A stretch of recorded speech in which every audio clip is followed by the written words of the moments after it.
자, 이번 달 관리비 고지서가 나왔습니다. 관리비 고지서가 나와서 저희 전기, 열 에너지, 뭐 하여튼 에너지 사용량 하는 부분을 한번 살펴보겠습니다. 이 관리비 고지서 나왔을 때 이게 꼼꼼히 살펴봐야 무슨 일이 벌어지는지 알 수 있는데요. 저희는 뭐 상대적으로 에너지 절약하는 세대다 보니까 사용량이 다른 집에 비해서 적게 나옵니다. 여기 보시면 전기 에너지 있죠? 전기 에너지 평균이 94,000원인데 저는 73,000원, 한 20% 정도 세이브 되는 것 같고요. 이 특이한 게 우리 집 사용량은 45,000원밖에 안 돼요. 그런데 이게 보면 공동전기료 18,000원 이렇게 해서 공동으로 부과되는 게 많다 보니까 45,000원에서 약 3만원, 3만원 정도 더 해야지 73,000원이죠. 한 3만원 부분이 어떤 공동에 관련된 비용들입니다. 그리고 저희가 사용하는 전기량을 딱 보면 271이죠. 작년에는 305, 작년보다는 한 30 정도 덜 썼는데, 그러니까 한 10% 정도 덜 쓴 거죠. 지난달하고는 비슷하고. 그랬는데, 제가 이제 옛날에 기억하기로는 한 300 정도 쓰면 3만 원 정도 나왔었거든요. 근데 지금 270 써도 45,000원 가정 사용량 나오는 거 보면 전기세가 굉장히 많이 올랐습니다.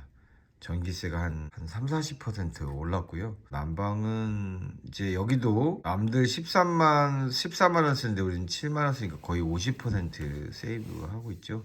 전체적으로 기준으로 보면 세단 난방비 4만 원, 급탕비 16,000원. 근데 이제 급탕비와 세대 난방비는 단가가 이제 정확하게 1대4 그거 하는 거는 됐고요.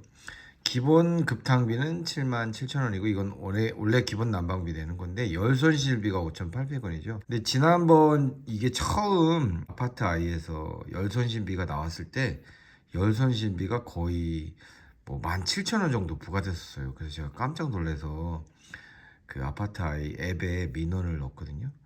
왜냐면 보통 한 4,000원, 5,000원 나는데 17,000원 내면 4배 증가한 거잖아요. 열 손실이 갑자기 4배 증가할 수는 없으니까 어떻게 400% 증가했냐. 이거 뭔가 좀 이상하다. 열 손실비 산정 기준을 좀 알려달라 이렇게 했더니 시설 과장님이 전화 주셔서 잘못 부과됐다. 그래서 바로 정정했다.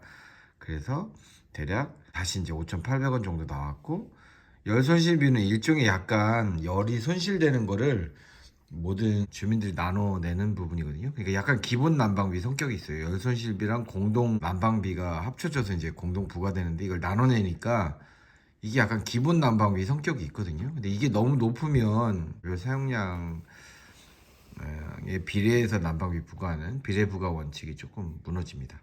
그래서 열손실비는 대략 전체 난방비의 대략 4% 정도 낸다고 합니다. 그래서 뭐 일단 전체적으로 저희 집은 싸게 사는데 이웃분들이 열을 좀 과감하게 쓰는 거에 혜택을 받는 측면도 없지 않아 있는 것 같습니다. 그래서 이웃분들한테 도움을 좀 더 많이 드려야 될 것 같고 쭉 보시면 여기 특이한 것도 있죠. 에너지 캐시백 1,000원, 1,140원 받았죠. 요거는 한전에서 전년도 사용량 대비 좀 적게 사용하는 세대에 대해서 캐시백을 줍니다. 그래서 그냥 지난 6월인가 등록을 했더니 작년에 비해서 좀 적게 썼다고 캐시백을 해줬는데 1,000원 캐시백 해줬어요.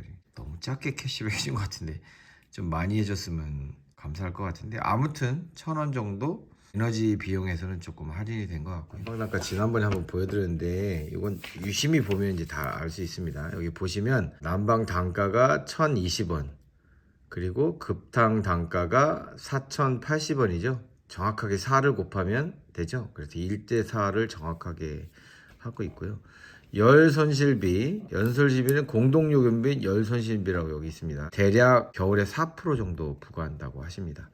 그래서 500만 원. 그러니까 총액의 4%니까 총 내야 되는 비용이 1억 2천만 원이죠. 1억 2천만 원에 4%가 한 500만 원 정도 나오는 것 같네요. 네.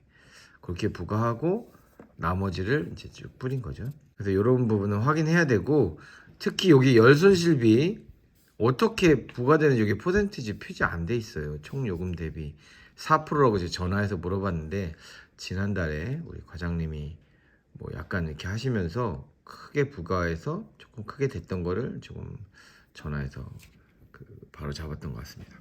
자, 이렇게 좀 관심을 가져야 알 수 있을 것 같고요. 지난달 대비 여기 난방비 각 부과한 내용들인데 플러스 마이너스 지난달 증감액이 있는데, 그래서 그때 이제 열선시비가 4,000원인데 17,000원 나오니까 깜짝 놀라서 이제 봤는데, 이렇게 쭉 보면 난방을 많이 썼으니까 그런 거고, 딱 보면 여기 공동수도료 보세요.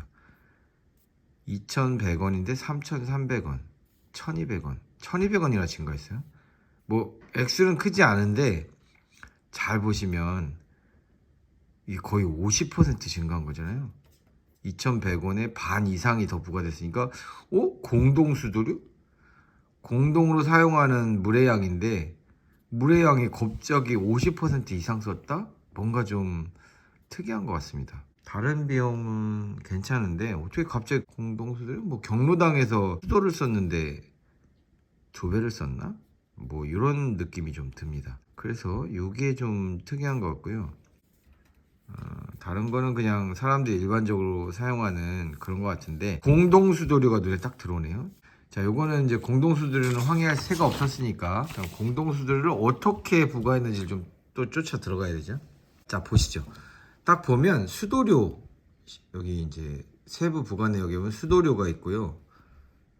수도료가 세대 수도료가 있고 공동수도료가 있어요. 2,441톤. 그래서 280만 원. 그래서 280만 원을 각 세대 면적별로 나눠서 부과하니까 3,300원, 아까 3,300원 나온 거죠. 이게 공동수도료 부과 내용이고요. 근데 2,000톤을 쓴 거죠. 아마 기존에는 한 1,000 몇백 톤을 썼겠죠. 1,000 몇백 톤을 썼는데 거기에 갑자기 90%더 많이 썼을 것 같은데, 지난 11월에 갑자기 공동수도료가 많이 증가한 것 같다. 자, 이런 부분은 한번 또 관리사무소에 얘기를 해서 갑자기 공동수도료가 어떻게 이렇게 50% 이상 증가했는지 확인해 볼 수 있을 것 같습니다. 자, 이상 제가 이번 1월달 관리비 고지서를 보고 조금 에너지 사용량과 증감 내역을 보고 뜯어보는 거, 뜯어보고 구체적으로 부과 내용이 어떻고 좀 문제가 발생했을 때 뭐 왜 그렇게 됐는지 문의해보고 또 정정도 할 수 있게 정보도 제공하고 그런 일을 한 내용을 좀 소개시켜 드려 봤습니다. 자, 도움이 되셨으면 합니다. 감사합니다.